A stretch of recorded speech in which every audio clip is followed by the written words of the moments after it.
कपड़े धोने वाली बहू। शादी के पहले से ही विभा को कपड़े धोने का बड़ा शौक था। कभी नल के नीचे तो कभी तालाब के पास। अरे मेरी नीली वाली लुंगी नहीं दिख रही है।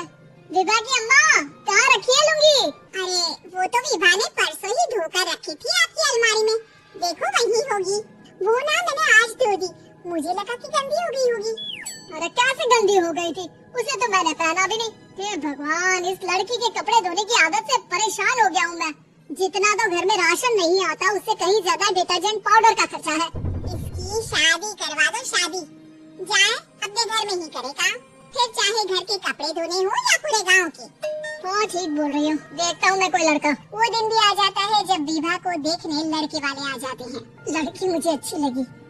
होने वाली सास कहती है, बेटी अगर कुछ पूछना है तो पूछ लो। वैसे तो हमारी लड़की बहुत ही शर्मीली है, जो वो बोल दो वो मान लेती है, इसे क्या पूछना होगा। अरे कैसी बात कर रही हो माँ, मुझे इन लोगों के घर रहना है, सवाल तो कई है। हाँ हाँ बेटा पूछ लो ना, क्या पूछना है। आप लोगों के घर कपड़े कौन धोता है? सास का मुंह बन जाता है। देखो अगर तुम ये कहना चाहती हो कि तुम्हें कपड़े धोने नहीं आते तो सुन लो, कपड़े मैं ही धोती हूँ, लेकिन तुम्हारे आ जाने के बाद मैं रुमाल तक नहीं धोऊंगी। अरे चुप रहना भाग्यवान, बहू बेचारी घर आई नहीं, उसे डराना शुरू कर दिया।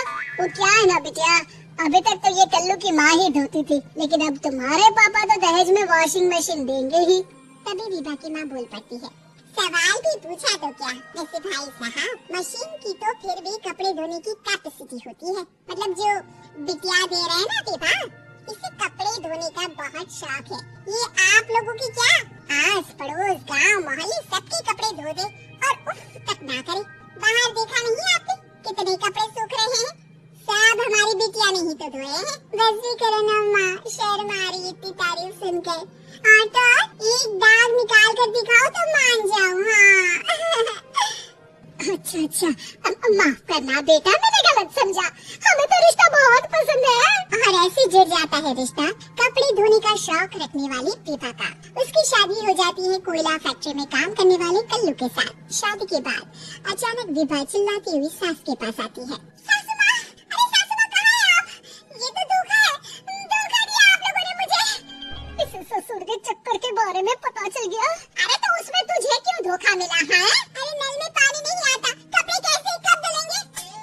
अच्छा तू पानी नहीं आ रहा उसकी बात कर रही है? तो आपने क्या सोचा? कुछ नहीं।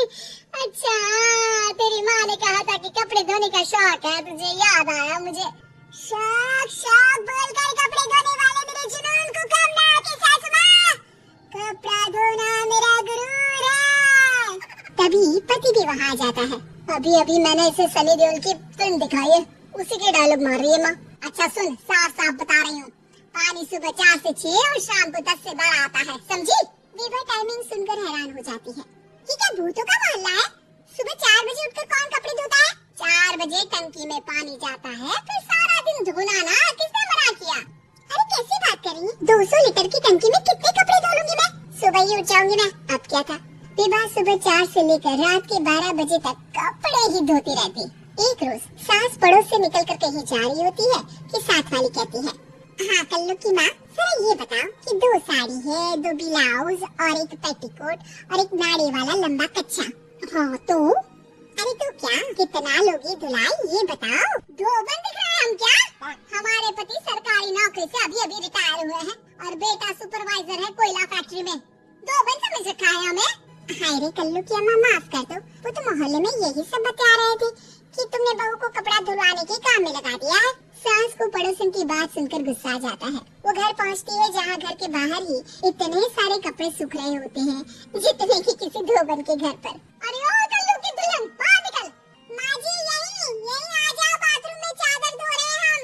अरे अभी हम धोते हैं, तुमको बाहर निकलो। ये आस पड़ोस वाले बोल रहे हैं कि हम बहू से कपड़े धुलवा कर उसे कपड़ा धोने वाली बना दिए हैं। अरे छोड़ो ना माँ जी, किन लोगों की बातों में आती हो? आस पास के लोगों का तो काम ही होता है कि वो किसी तरह सास बहू को लड़ा दे। बहू सारे घर के कपड़े धोती है, ये क्या कम है? बोलिए। सास को भी लग जाता है कि वो बहू का ये संकीपन नहीं छुड़वा सकती, इससे अच्छा है कि खुद ही चुप हो जाए। एक रोज सास और बहू मंदिर जाते हैं, जहाँ सास की साड़ी वहाँ खड़ी भीख मांगने वाली से मिलती है। माँ जी क्या बात है? आपकी साड़ी उस भिखारन से कितनी मिल रही है ना? हाँ हाँ देखो तो, दोनों की साड़ी मिल रही है। क्या बात है कल्लू की अम्मा, तुम खुद को तो अफसर की बीवी बताती हो और ऐसी सिंपल सी प्लेन साड़ी पहनकर घूमती हो। सिंपल और प्लेन नहीं है ये साड़ी। तो क्या सोने के धागे से फूल बने हैं? कुछ भी सासू माँ, कुछ भी। हाँ बने थे इस साड़ी में सोने के धागे से फूल। मेरे पति लेकर आए थे मद्रास से स्पेशली मेरे लिए 10,000 की। ताहे भाई साहब इस भिखारन के लिए भी सेम टू सेम साड़ी लेकर आए होंगे 10,000 की। सास उस वक्त तो कुछ नहीं कहती, लेकिन बहू के साथ घर आती है और अलमारी से एल्बम निकाल कर लाती है। ये साड़ी देख रही है, ये वही साड़ी है जिसे मैंने अभी पहना था।